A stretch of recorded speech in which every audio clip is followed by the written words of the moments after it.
تو حضور غوث پاک سرکار رضی اللہ تعالیٰ عنہ کے جو حقیقت میں جو واقعات کتابوں میں ملتے ہیں، بالخصوص بہجت الاسرار، یہ ایک معتبر کتاب ہے۔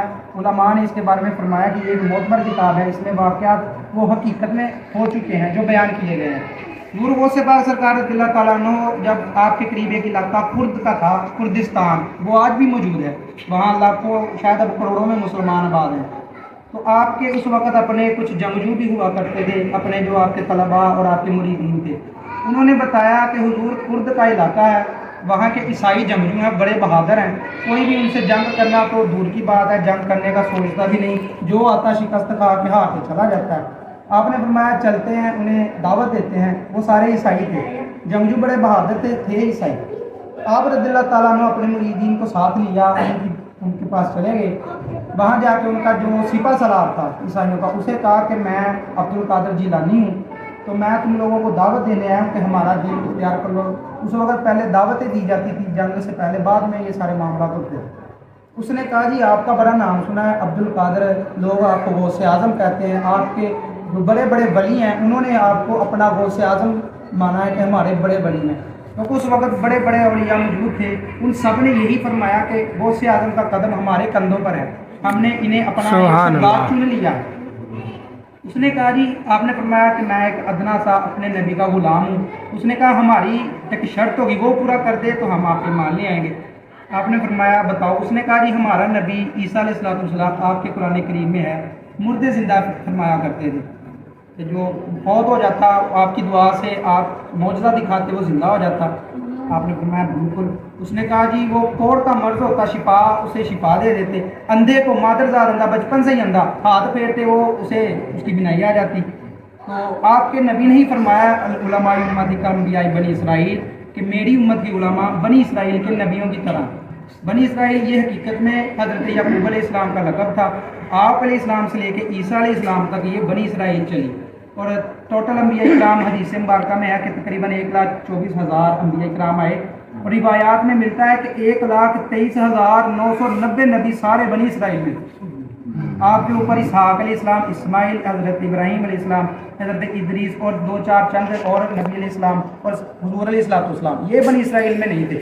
باقی 1,23,990 انبیاء بنی اسرائیل میں آئے۔ تو اس نے کہا جی ہم آپ کے نبی نے فرمایا کہ میری امت کے جو علماء ہوں گے وہ بنی اسرائیل کے ان نبیوں کی طرح ہوں گے، یعنی جو اللہ تعالیٰ انہیں شان عطا فرمائے گا وہ میری امت کے علماء کو، اولیاء کو شان عطا فرمائے گا۔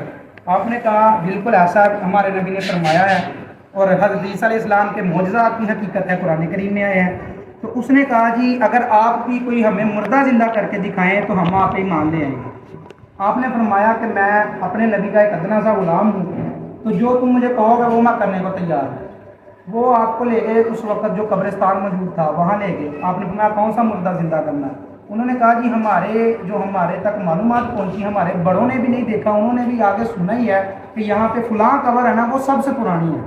یہ معتبر واقعہ کتابوں میں موجود ہے، میرے پاس کتاب بھی موجود ہے، اس میں حوالے بھی موجود ہیں۔ اگر کوئی شخص اس پہ اعتراض کسی کے دل میں بات ہے تو میں حوالہ دکھا سکتا ہوں، باحوالہ یہ بات بتانے لگا ہوں۔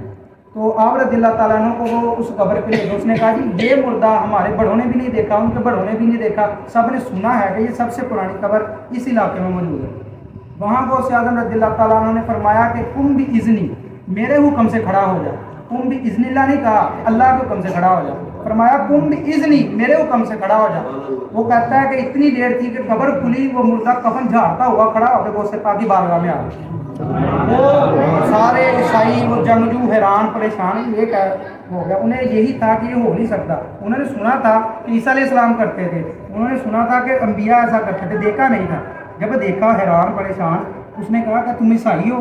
وہ عیسائیوں کا جو تھا سپہ سالار، اس نے کہا جی میں عیسیٰ علیہ السلام کا امتی تو نہیں ہوں، میں ان سے بھی ہزاروں سال پہلے نبی گزرے، حضرت دانیال علیہ السلام۔ اس نے کہا جی میں دانیال علیہ السلام کا امتی ہوں، یعنی عیسیٰ علیہ السلام سے بھی کئی ہزاروں سال پہلے نبی گزر چکے۔ تو اس نے کہا کیا قیامت آ چکی ہے؟ ہمارے نبی نے قیامت کے بارے میں بتایا کہ قیامت آئے گی، قبریں کھلیں گی۔ وہ صاحب نے فرمایا ابھی قیامت نہیں آئی، تم واپس چلے جاؤ، قیامت تک تم نے اسی قبر میں رہنا ہے۔ وہ واپس قبر میں چلا گیا، قبر بند ہو گئی۔ وہ آپ کے ساتھ دوبارہ اس کے محل میں آ گئے۔ آپ نے فرمایا جی تم نے کہا تھا اسے عیسائیوں کے جنگجو سے، تم نے کہا تھا کہ اگر آپ مردہ زندہ کر دیں تو ہم ایمان لے آئیں گے۔ اس نے کہا جی بالکل ہم اپنی شرائط پہ آپ برا اترے، ہم بھی کرتے ہیں۔ وہ سارے کا سارا کردستان اس وقت ہزاروں میں تھے، آج وہ لاکھوں کروڑوں میں ہے۔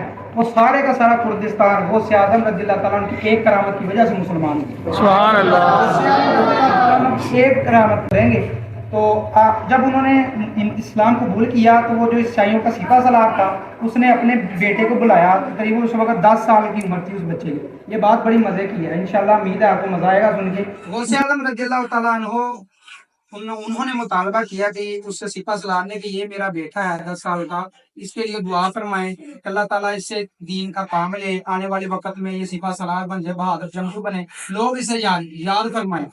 غوث اعظم رضی اللہ تعالیٰ عنہ نے جب اس کے سر پہ ہاتھ پھیرا، دعا کہ اللہ تعالیٰ مجھے اسلام کا سپہ سالار بنائے، اللہ تعالیٰ تجھ سے دین کی خدمت لے، اللہ تعالیٰ تجھ سے دین کا کام لے۔ آپ رضی اللہ تعالیٰ عنہ کی دعا فرمانے کی وجہ سے آنے والے وقت میں وہ بچہ سلطان صلاح الدین ایوبی کے نام سے متعارف ہوا۔ سبحان اللہ۔ سلطان نور الدین زکی کی فوج میں شامل ہوئے، آنے والے وقت میں وہ سلطان صلاح الدین ایوبی کے نام سے متعارف ہوئے۔ سبحان یہ اللہ۔ سلطان صلاح الدین ایوبی ہیں جنہوں نے 100 منات کے مندر اور بیت المقدس کو فتح فرمایا تھا۔ یہ آپ کے بڑے بڑے کارناموں میں سے ایک کارنامہ ہے کہ بیت المقدس کو آپ نے فتح فرمایا تھا۔ اور آج کے دور میں جو لوگ اٹھ کے کہتے ہیں کہ جی یہ کرامت کوئی چیز نہیں، یہ بابے بھی معاذ اللہ کوئی شے نہیں، یہ بلا وجہ نہیں کہتے۔ میں سمجھتا ہوں کہ سلطان صلاح الدین ایوبی غوث اعظم کی وجہ سے جو سلطان بنے، انہوں نے جن کفار کو، جن منگولوں کو، جن عیسائیوں کو کاٹا، ان کی اولادیں آج اٹھ کے ہمارے اولیاء پہ بھونکتی ہیں۔ وہ اپنے بڑوں کے بدلے نکالنے کے لیے کہتے ہیں کہ بابے کوئی شے نہیں، یہ فلاں فلاں، اس طرح کی بہت ساری باتیں۔ تو غوث اعظم رضی اللہ تعالیٰ عنہ کی ایک کرامت کی وجہ سے سلطان صلاح الدین ایوبی تیار ہوئے۔